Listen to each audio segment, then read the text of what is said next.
Peppa Pig, The Cracks. It started as just a tiny line, almost invisible in the corner of Peppa's bedroom. She thought it was just a crack in the paint. Maybe someone had bumped into the wall. "Mummy, look," she said that evening, pointing. Mummy Pig glanced over, nodded and said, "The house has probably settled a bit. Nothing to worry about. Daddy will fix it." But Daddy forgot, and the crack stayed. The next day, Peppa noticed it had grown longer. Now it stretched upward slightly, like a tree branch reaching toward the ceiling. "That's strange," she muttered. "Maybe I'm imagining it." But each day, the crack grew, first thin, then a little wider. After a few days, it curved unnaturally, like someone had drawn it with a finger. More cracks appeared nearby, one, then another. "Is our house okay?" Peppa asked Daddy Pig. "Of course," he laughed. "Walls crack sometimes. We'll fix it." They never did. A week later, the whole wall was laced with thin cracks. Some of them vanished during the day, only to return by night. One night, Peppa woke up and saw the crack moving, slightly, as if something inside was breathing. She got out of bed and walked closer, pressed her ear against it. Inside, a sound. Very quiet, scraping. A knock, slow, 3 taps, a pause, 2 more. Peppa jumped back. "George," she whispered. Her brother was asleep, breathing steadily. In the morning, she found a small, dusty scrap of paper beneath the crack, very old, almost falling apart. On it, a single word, "Open." Peppa didn't tell her parents. She covered the crack with bandages, several layers, then hung a picture over it. But by nightfall, the picture had fallen. The tape was torn away. New lines appeared on the wall, not cracks anymore, almost like letters. She backed away to the door, but the door wouldn't open. Something inside the wall was moving, slowly, like it was exhaling. She screamed. Mummy and Daddy rushed in. It's," Peppa gasped, pointing. But on the wall, nothing, no cracks, no words, just a perfectly smooth surface. "You probably had a bad dream," said Mummy Pig gently. "Let's try to forget about it." But Peppa couldn't forget, because that night, when she turned to face the wall, she saw movement right where the crack had been, and then a voice, a whisper. "I'm almost out. Don't turn around." The day was damp and overcast.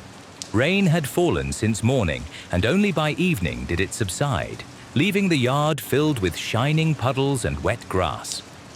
Peppa and George ran outside, jumping in the puddles, laughing, building a little tower of stones. Everything seemed ordinary. Inside the house smelled of dinner, and from the kitchen came Mummy Pig's voice. But when the sun finally disappeared, a strange sound drifted from the forest. It wasn't barking, nor the creak of wind. Heavy, dragging breaths, as if something enormous was slowly moving between the trees. Peppa stopped and peered into the thicket. There, in the shadows, stood a tall figure. At first she thought it was a deer, but its steps were too slow, too heavy. Each hoofbeat sent a shudder through the ground. And then Peppa saw the eyes, red, burning like embers in the dark. Massive antlers tangled with branches, as if the forest itself had grown through the creature. "Peppa," George whispered, clutching her hand. The figure took a step forward. The ground trembled. The children screamed and rushed to the house. Daddy Pig flung open the door and pulled them inside, quickly locking the bolts. In the same moment, the silhouette loomed over the windows, and the antlers scraped across the roof, leaving long scars. The house grew cold, the air thickened, the lamps flickered. In the glass appeared not their familiar reflections, but shadows with crimson eyes. Mummy Pig clutched George, and Peppa felt the walls were breathing, letting in strange sounds. The whisper of branches, the crack of bark. The monster did not leave. It slowly circled the house. Each step left deep hoof prints, and those prints seemed to echo inside as well. The floor shuddered, the walls groaned, the ceiling cracked. The house responded to every movement. Daddy Pig tried to draw the curtains, but the fabric clung to the glass. Beyond the window, there was no yard, only thicket, dense and endless. The moon broke through the branches, and between them, the red eyes flared again. The creature came closer. Its antlers struck the wall, and cracks spread through the wood. Shadows stretched out, forming shapes like hands. Peppa and George pressed themselves against their mother. "He won't leave," Peppa whispered. The monster loomed on every side. Its breath was heard everywhere, from beneath the floor, from the corridors, from the very roof. The air turned icy, and each breath came heavy, as if the house itself lived and breathed with it. In the living room, the light went out. In the darkness, only the eyes remained. They were outside and inside, seen in the windows, in the mirror, even in the black corners of the room. Daddy Pig grabbed the children's hands, but a step backward changed nothing. Behind them, the walls were no longer walls. Instead of wallpaper rose damp tree trunks, and roots pushed up through the floor. The house was turning into forest. Mummy Pig held George tight. Peppa clung to Daddy's hand. All four huddled in one corner, but corners no longer existed. The house dissolved, and the forest took its place. The whisper filled everything. It almost sounded like words, but none could be understood. Only one feeling remained. There was nowhere to go. The last thing the family saw was the creature's antlers breaking through the ceiling and its red eyes reflecting in every window at once. Since then, no one has seen the pig family. Their house still stands in the same place, but on rainy evenings it seems to merge with the forest. Inside it smells of resin and damp bark. Stains darken the walls, and pine cones lie in the corners. They say sometimes through the glass you can glimpse reflections, not just empty rooms, but red eyes, unblinking and cold. And in the thicket near the house, children's voices are heard, calling for help. The deer monster no longer returns to the forest. Now he is here, and he waits. Peppa Pig. Mom is no longer the same. The day was gray and rainy. The clouds hung low over the pig family's house, the wind shook the trees, and raindrops drummed against the windows. Daddy Pig had gone out on business, and Mummy Pig went shopping, leaving Peppa and George at home. They played in the living room, building towers out of blocks, but something felt off. The house seemed quieter than usual, as if the walls were holding their breath, waiting for something. Time dragged on. It was getting dark outside, but Mummy Pig still hadn't returned. Then the lock clicked. The children jumped. The door slowly creaked open. Mummy Pig stepped inside, but something was wrong.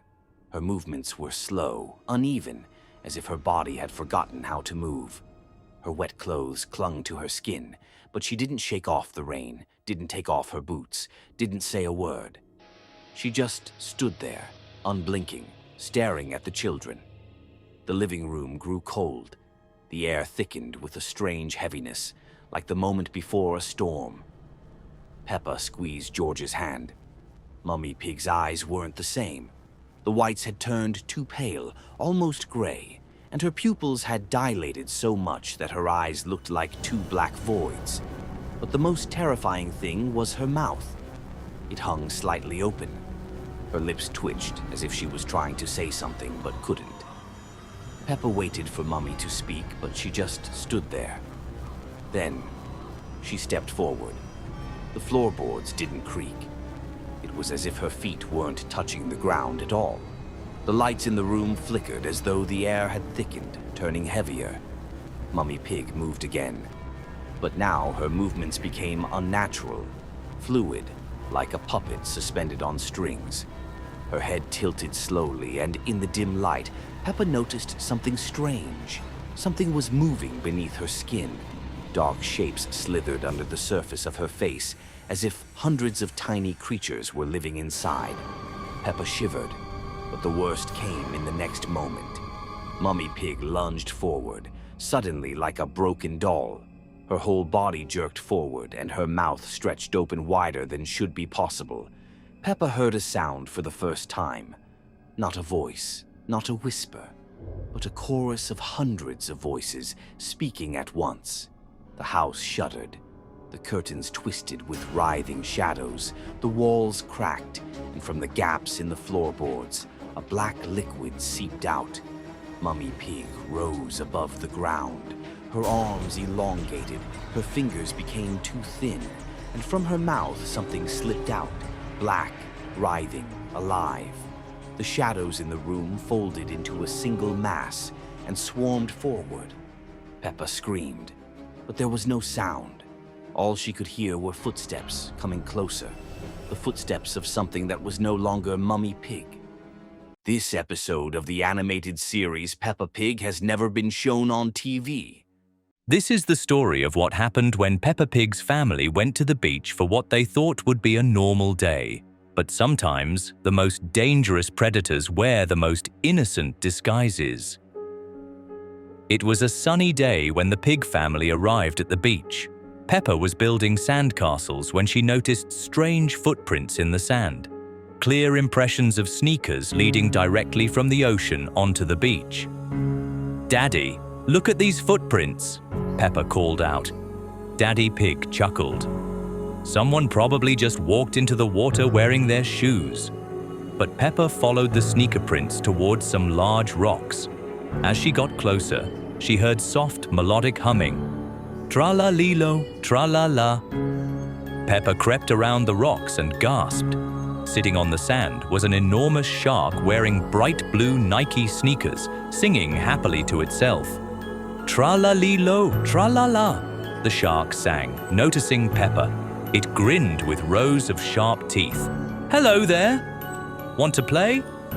Despite her fear, Peppa found herself playing beach ball with the creature, watching as it skillfully kicked the ball with its sneaker-clad fins. "You're really good at this," Peppa laughed.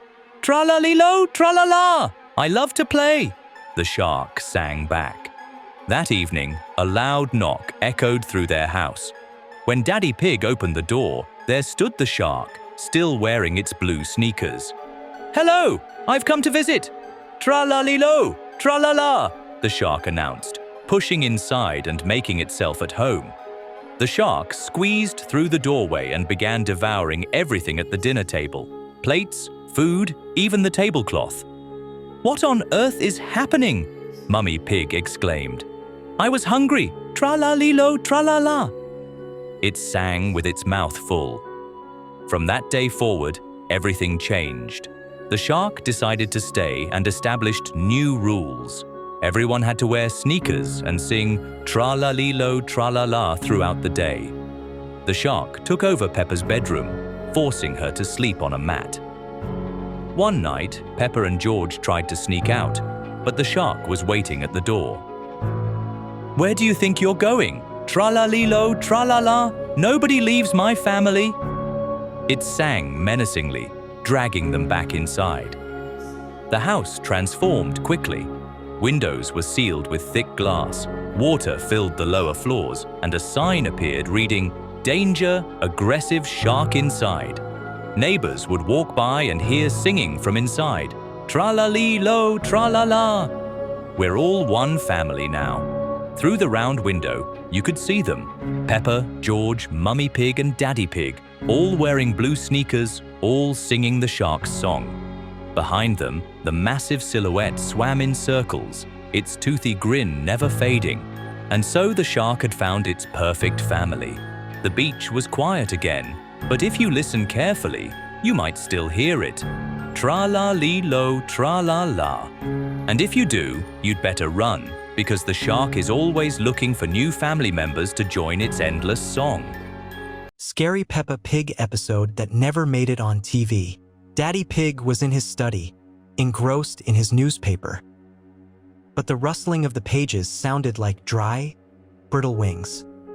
The antique globe on his desk spun slowly on its own, its continents shifting and blurring. A faint, musty smell filled the room. The ink on the newspaper began to bleed, forming strange, cryptic symbols. Daddy Pig seemed oblivious. The bookshelves appeared to lean precariously. A cold draft swept through the room. Peppa tiptoed to the study door. The familiar ticking of Daddy Pig /S watch had morphed into a slow, deliberate thumping. The air grew heavy.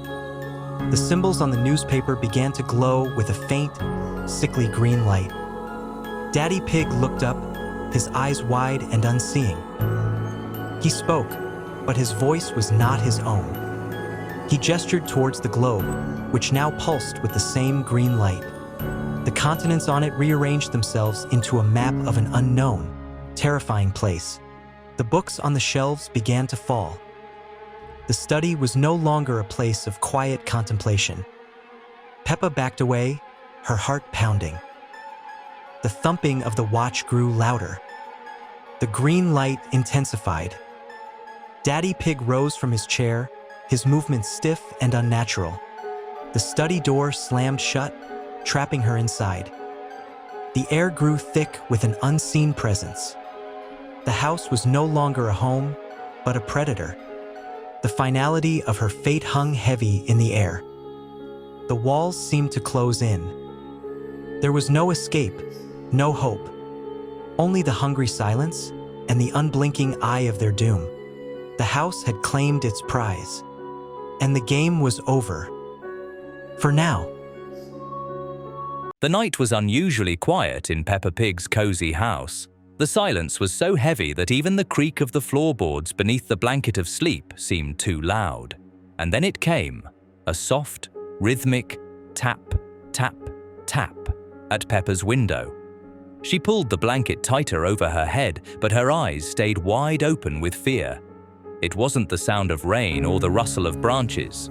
This was different, intentional, as if someone knew she was awake. Suddenly, a shadow flashed across the glass. Light, stretched, but unnerving. And Peppa recognized it instantly. It was Ballerina Cappuccina. Only now she didn't look the same.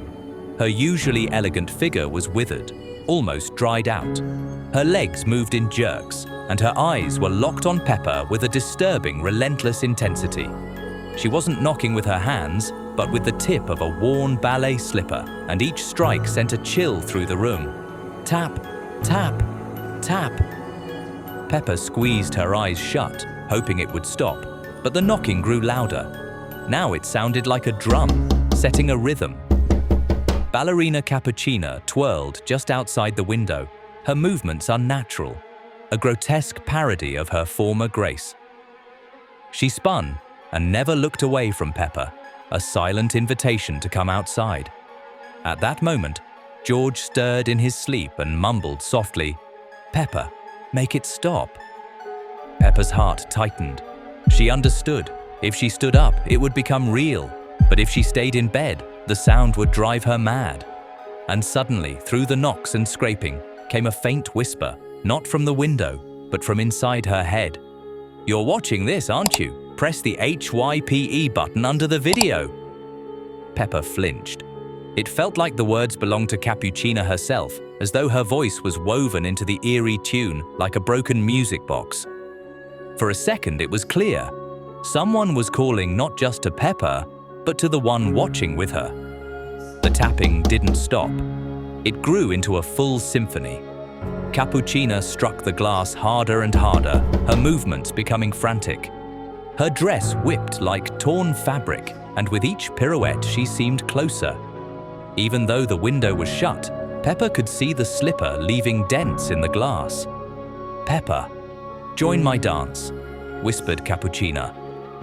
Her voice was sweet, like a lullaby, but within it was a coldness that pierced to the bone. George whimpered and turned toward the wall, while Peppa clutched the blanket, realizing this wasn't a dream. Then the lamp in the room flickered on, casting light on something even more dreadful. On the floor, right by the bed, footprints appeared. Tiny imprints of worn ballet slippers moving toward her. But Cappuccina was still outside the window. That meant only one thing. She could be in two places at once. The room filled with the echo of steps.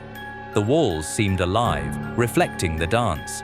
It was as though the entire space had become a stage, and Peppa the unwilling audience. But an audience with no choice. She would have to step onto the stage too. "One more step, and you'll stay with me forever," sang Cappuccina, her voice now coming from both outside and inside the room. The glass cracked. Peppa gasped and clutched George tightly. She knew one wrong move and the ballerina would be beside her, but staying still was unbearable. Then came the loudest strike. The window shattered into shards, and Cappuccina's slipper stepped onto the carpet. She made a graceful curtsy, her eyes flaring red, her smile stretching unnaturally wide. The music of the broken box filled the house, the walls trembled, and the shadows on the ceiling began to dance along with her. Peppa screamed, but the sound was drowned out in the monstrous symphony. Ballerina Cappuccina reached out a hand to Peppa. "Now it's your turn," she whispered, and Peppa understood. The knocking would never stop. The dance would never end. She was next. Peppa Pig, Eyes in the Dark. In the pig family's house, an unusual silence reigned.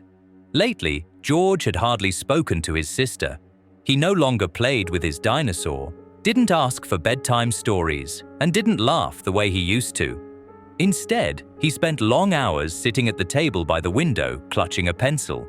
Sheets of paper were scattered everywhere, on the floor, on the chair, even by the bed.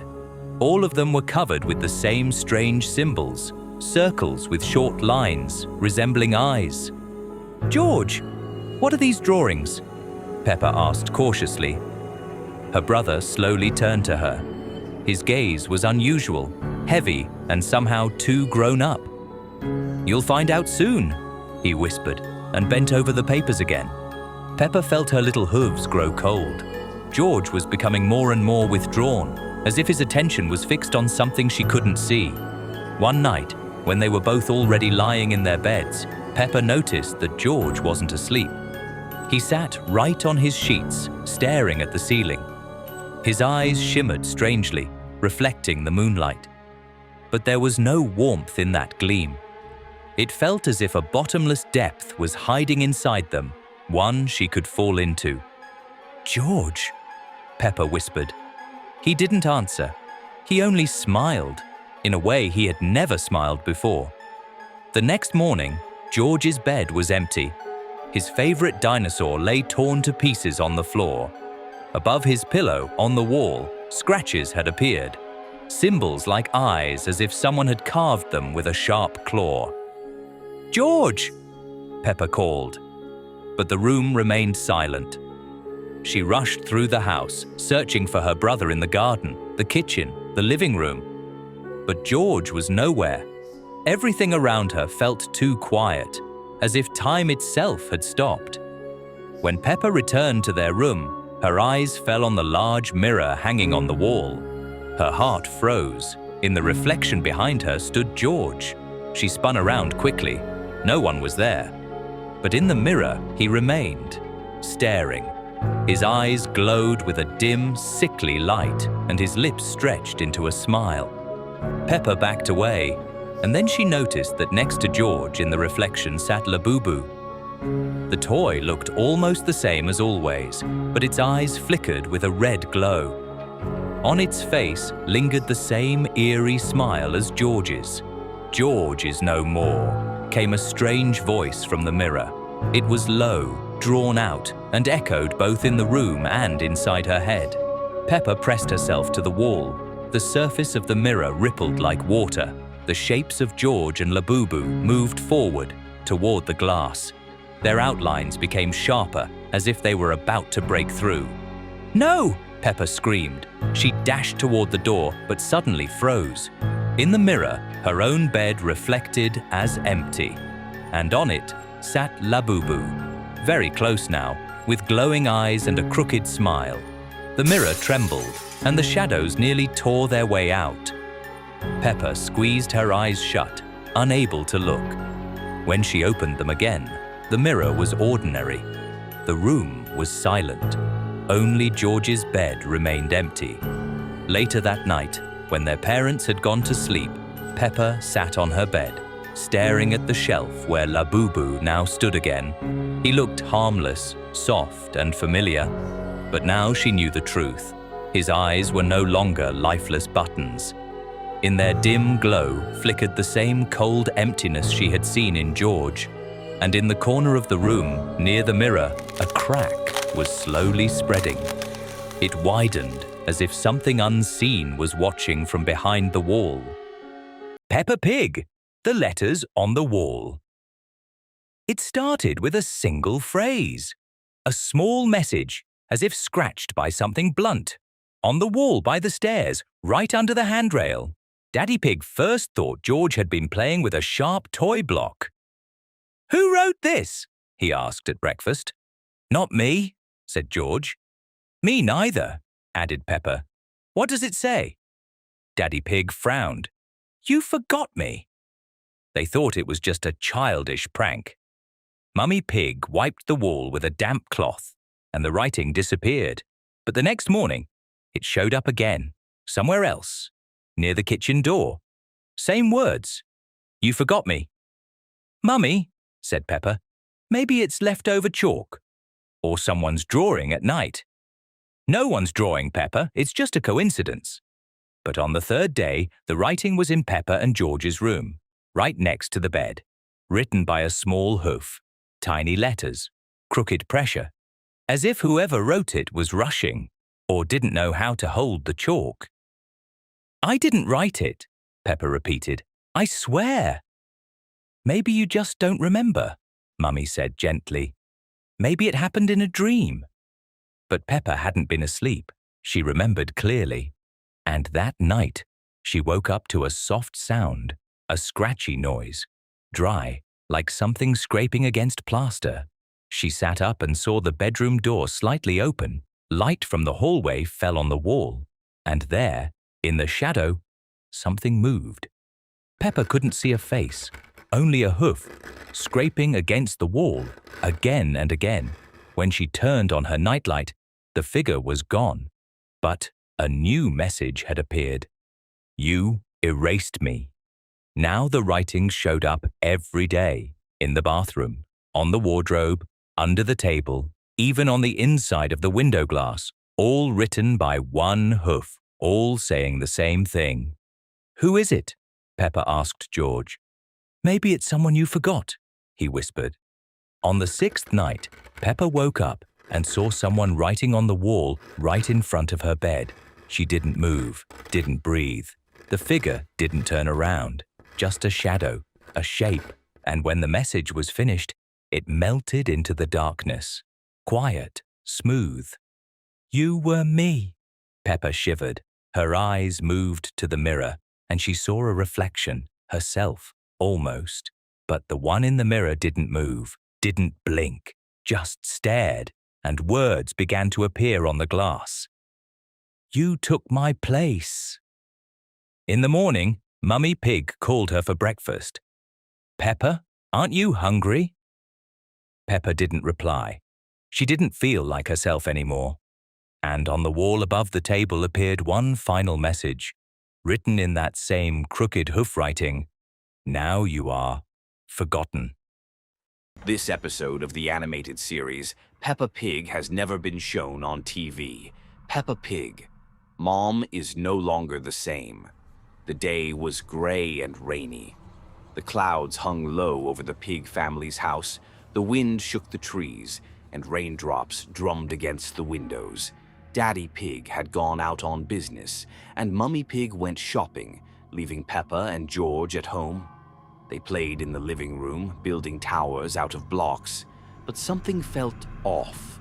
The house seemed quieter than usual, as if the walls were holding their breath, waiting for something. Time dragged on. It was getting dark outside, but Mummy Pig still hadn't returned. Then the lock clicked. The children jumped. The door slowly creaked open. Mummy Pig stepped inside, but something was wrong. Her movements were slow, uneven, as if her body had forgotten how to move. Her wet clothes clung to her skin, but she didn't shake off the rain, didn't take off her boots, didn't say a word. She just stood there, unblinking, staring at the children. The living room grew cold. The air thickened with a strange heaviness, like the moment before a storm. Peppa squeezed George's hand. Mummy Pig's eyes weren't the same. The whites had turned too pale, almost gray, and her pupils had dilated so much that her eyes looked like two black voids. But the most terrifying thing was her mouth. It hung slightly open. Her lips twitched as if she was trying to say something but couldn't. Peppa waited for Mummy to speak, but she just stood there. Then, she stepped forward. The floorboards didn't creak. It was as if her feet weren't touching the ground at all. The lights in the room flickered as though the air had thickened, turning heavier. Mummy Pig moved again. But now her movements became unnatural, fluid, like a puppet suspended on strings. Her head tilted slowly, and in the dim light, Peppa noticed something strange. Something was moving beneath her skin. Dark shapes slithered under the surface of her face, as if hundreds of tiny creatures were living inside. Peppa shivered, but the worst came in the next moment. Mummy Pig lunged forward, suddenly like a broken doll. Her whole body jerked forward, and her mouth stretched open wider than should be possible. Peppa heard a sound for the first time. Not a voice, not a whisper, but a chorus of hundreds of voices speaking at once. The house shuddered. The curtains twisted with writhing shadows. The walls cracked, and from the gaps in the floorboards, a black liquid seeped out. Mummy Pig rose above the ground. Her arms elongated, her fingers became too thin, and from her mouth something slipped out, black, writhing, alive. The shadows in the room folded into a single mass and swarmed forward. Peppa screamed, but there was no sound. All she could hear were footsteps coming closer, the footsteps of something that was no longer Mummy Pig.